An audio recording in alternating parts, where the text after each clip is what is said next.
Hey guys, CoolCheese here, and welcome back to another Destiny 2 video. In today's video, we're going to be looking at Behemoth Titan after the nerfs on June 3rd, 2021, and what you should be running in Destiny 2 PvP after the severe nerfs to both Cryoclasm and Howl of the Storm. This is my build that I was running prior to June 3rd. I got Glacier Grenades, I got Cryoclasm, I got Howl of the Storm, I got Conduction, I got Shards, and I got Chains. The main gist of this build is I got my Cryoclasm to have pretty fast speeds throughout the entirety of the match, and then between my melee with Howl of the Storm, my grenade, and then my fragments, I can have constant uptime of ice on the map, which allows me to kind of manipulate the flow of the lobby. That being said, with these changes, Cryoclasm is a lot weaker. You have to sprint in order to slide, and so it becomes a lot more of a defensive tool in terms of rotating around the map, which is still extremely valuable, but it's a lot more niche than it was. And Howl of the Storm is definitely still very good. It's just a little bit less versatile than it was before. Now, let's talk about what I would change.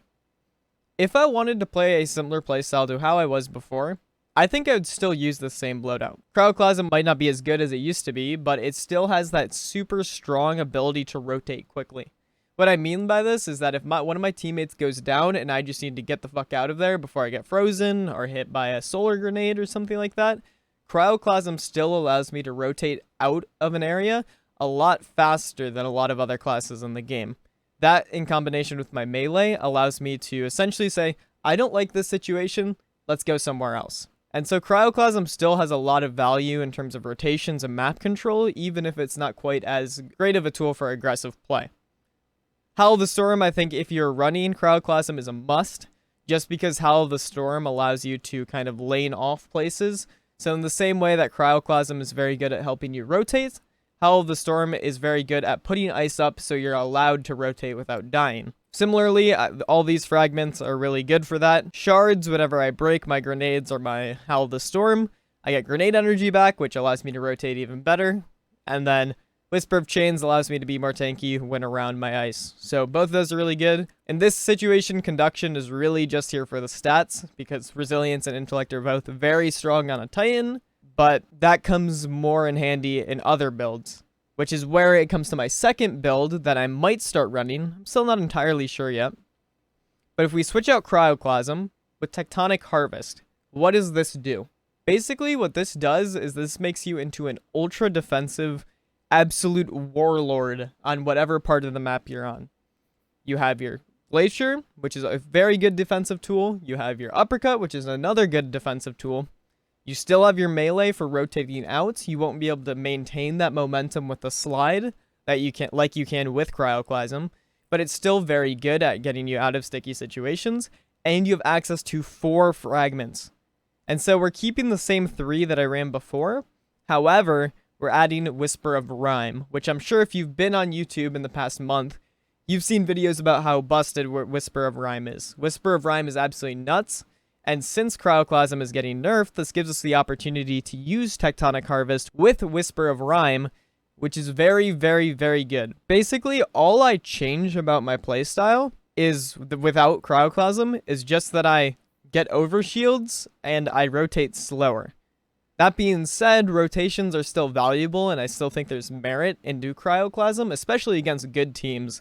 The ability to rotate is very strong. However, this kind of cements me as a tank. This is the tank build of Destiny 2, and I can say, okay, I am going to sit on the objective the entire round, and you can't touch me. And that's why this build is so powerful. You throw ice with the Glacier, with Howl of the Storm. You break some of it, except 1 crystal. So that way you get the damage resistance from Whisper of Chains, but you get the overshield from the rest of the crystals from Whisper of Rhyme. And between the 2 of those, you're nearly unkillable unless you really fuck up or get frozen. I think this is probably going to be the most competitive build, even if I start running Cryoclasm anyway. I think Cryoclasm is too fun not to run, and I really love rotating fast, so I think personally I am going to choose Cryoclasm, but I think if you're really playing to win, the combination of Tectonic Harvest and Howl of the Storm makes you the most defensive class in the game, and other characters cannot contest you within your defensive zone.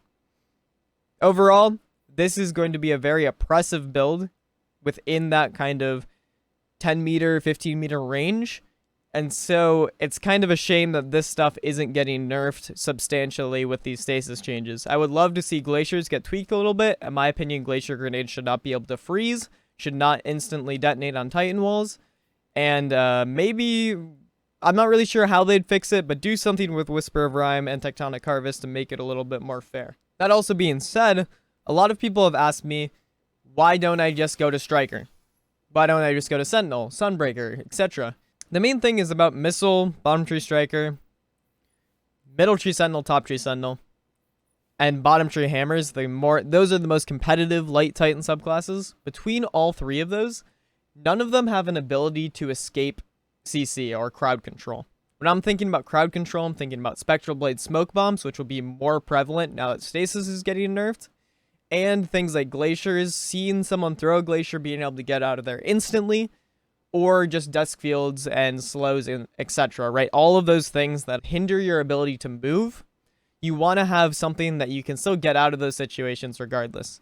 Hunters have dodges on all classes, so they're kind of covered.